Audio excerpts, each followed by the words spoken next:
Good morning, good afternoon, good evening, whatever time of day you may be watching this. Hope this message finds you well. All right, let's talk about something. And I want to talk about something that people seem to think that is okay or normal. Masturbation. Let's talk about masturbation and why it's a sin and why it is utterly detestable to God. All right. The story of Judah and Tamar in Genesis 38, right? We learn about Onan. That's Onan. And we learn that ultimately the spirit of onanism is the spirit behind masturbation, right?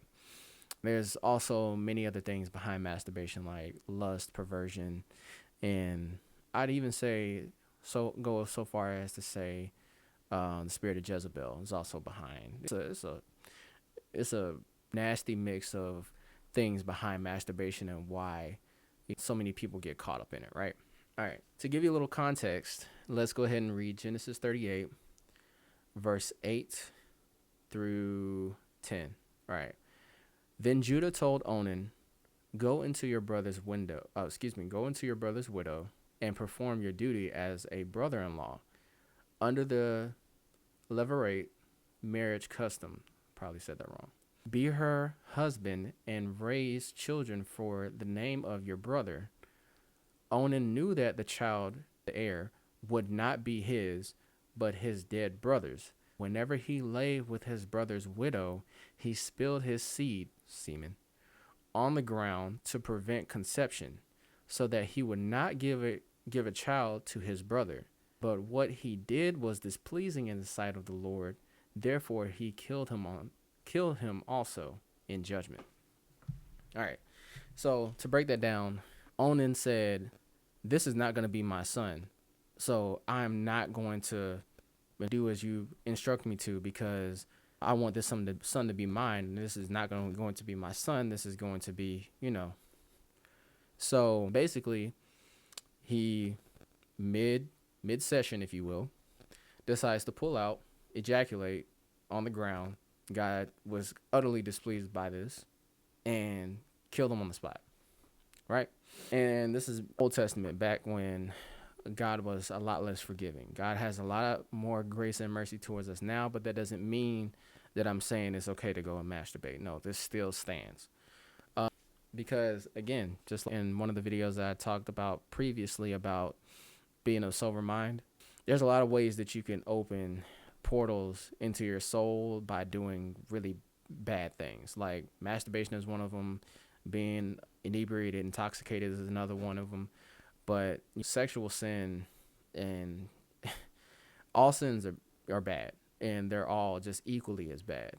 But sexual sin, especially like masturbation, we live in a society where it encourages masturbation. It encourages for you to go and pleasure yourself, or it encourages you, if you're a man, to masturbate so you can get better at sex, or it encourages you as a woman, if you can't be pleased by a man, then you need to please yourself with sex toys and cucumbers, bananas, whatever you decide to indulge in.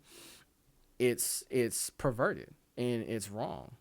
And I know a lot of people are going to have something to say in the comments, but listen, God doesn't like it.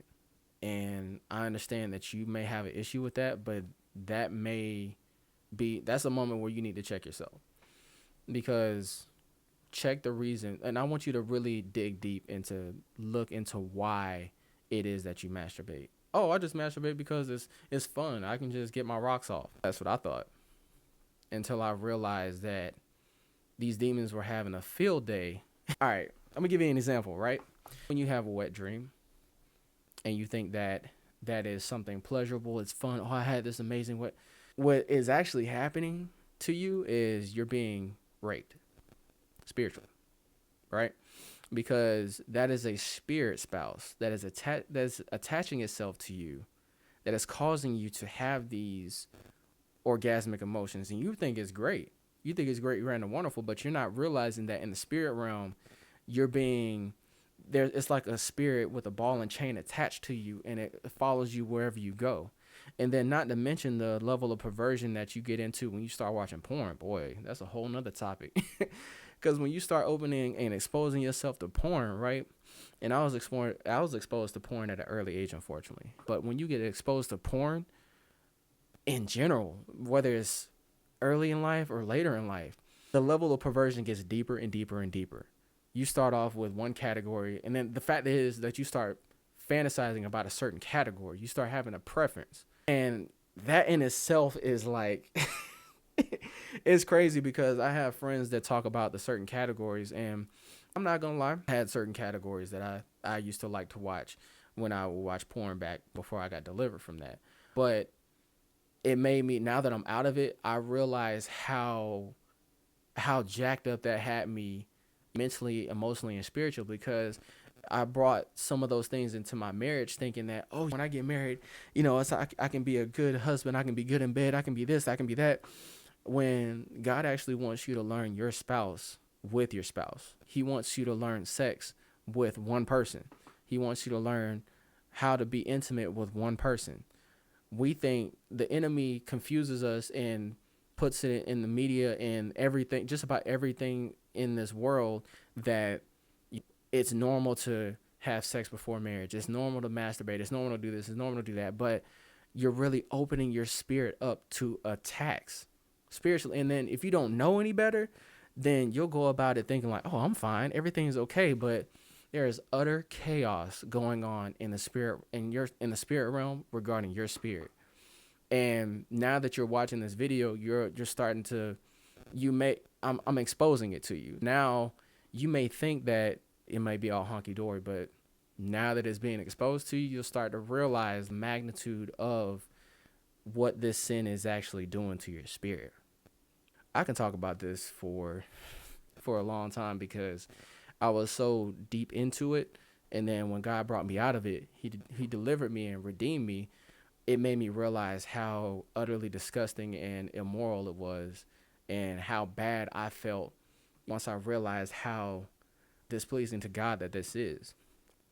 This may have rained on your parade, but hey, look, I'm here to expose. I'm here to help you to find God. I'm here to let God use me and expose things to you so that you can understand that this is a fight for your soul. It really is. Like, this is a fight for good. This is a fight of good and evil. It's plain and simple. It's very black and white. It's either you're a son of God or you're a son of Satan. Son or daughter of God, son or daughter of Satan. There's no in between. There's no gray area. You can't be lukewarm. Especially in this time of day, in this dispensation, you got to know who you serve. And I hope you serve the right I hope you serve the right one. And I hope you serve God. Hey, hope this helps. Love you guys. Peace.